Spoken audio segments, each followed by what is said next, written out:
was really good. I mean, I think it's always great to get other opinions on a highly contentious issue around content moderation, right? So it was really good also to have someone from the industry that we normally want content on their platform moderated, to just kind of get that perspective, because it's going to take all sectors in order for us to get this right.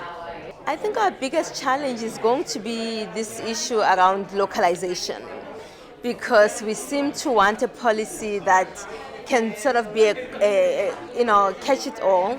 But if you think about it, we are talking about content that's available globally, that we want moderated for local context. So that in and of itself is going to be quite challenging. Actually, a lot of topics were raised today. So I think the main thing that I would want to really emphasize on this is around the issue of where the content is coming from. So and like I said, we are trying to look at content that's distributed globally but moderated locally. Where is it coming from? And I think that last question on the panel was beginning to get at that from the audience, where they asked about the Hollywoodization of our information. And it really is getting into, how do we have an evenly distributed content economy where even the emerging markets are contributing equally to shaping our global culture online as well.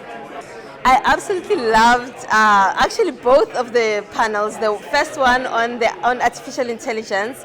The issue of transparency came out very quickly, I think first round of questions, which is precisely what is needed for us to be at ease with in artificial intelligence. It's almost like that whole old garbage in, garbage out. So we need transparency around how it is fed information and who are part of that ecosystem of feeding it information that is then processed and given to direct us in all aspects of our lives. The second panel on connectivity was absolutely spot on. We still have 2.7 billion people who are not connected to the internet. So while we talk about 5G, artificial intelligence, and all of these things, we have not connected the critical mass of 2.7 billion people, and it's really important that we look at digital development from an inclusive lens and begin to close those gaps of people who are unconnected and those who are living within a connectivity but not using it because of some of the other demand side issues like cost of devices as well as lack of digital skills. The value of these kinds of forum is really for us, one, to think aloud with each other and safely, right? Because I think there's so much pressure to get it right now that we are no longer allowing ourselves to think loudly and be wrong, because it actually is in not getting it sometimes that we eventually have an opportunity to get things right. So, giving us that opportunity to debate across regions as well. If I look at African innovation for the most part, my biggest criticism has been that it has a Western gaze to it.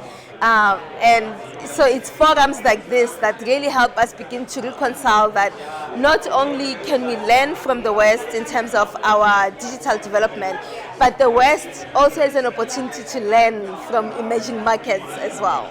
So this innovation should not only be Western-led, it should also be, us as a global community truly. And that's what the internet gives us an opportunity to do, is to be a global community that can teach each other and learn from one another as well.